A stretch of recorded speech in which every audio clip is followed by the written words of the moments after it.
हमर शान हई छौरी नहीं खाई फलवा पर। presented by Rajaji Films. हमर शान हई छौरी नहीं खाई फलवा पर।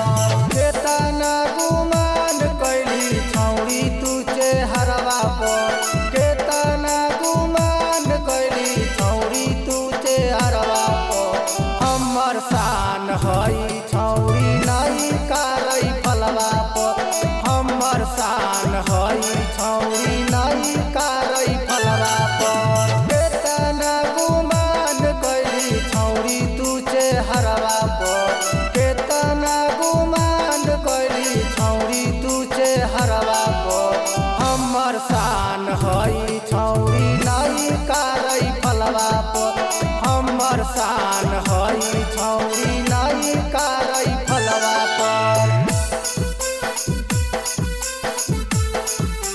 हमर शान हई छौरी नहीं खाई फलवा पर। हमर शान हई छौरी नहीं खाई फलवा पर। तोहर सिंगार हौ टिकुली ओठ ललिया गे। हमर सिंगार हई राइफल उड़ी गोलिया गे। राइफल उड़ी गोलिया गे। तोहर सिंगार हौ टिकुली ओठ ललिया गे। हमर सिंगार हई राइफल उड़ी गोलिया गे। हम नहीं मिले अइबौ जान तोहर घरवा पर। हम नहीं मिले अइबौ जान तोहर घरवा पर। हमर शान हई छौरी नहीं खाई फलवा पर। हमर शान हई छौरी नहीं खाई फलवा पर।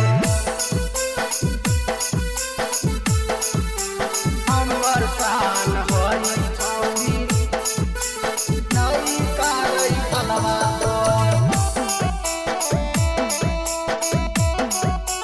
हमर शान हई छौरी नहीं खाई फलवा पर। हम नहीं पटबौ छौरी दोसरा के पटाले गे। हमारा हौ धैले गुंडा गरदी के नासा गे।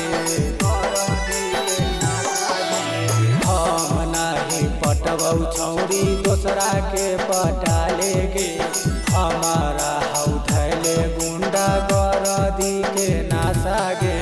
मनोज बोध के गिरह सब गोड़वा पर। मनोज बोध के गिरह सब गोड़वा पर। हमर शान हई छौरी नहीं खाई फलवा पर। हमर शान हई छौरी नहीं खाई फलवा पर। Rajaji Recording Studio, Paharpur, Raghupur, West.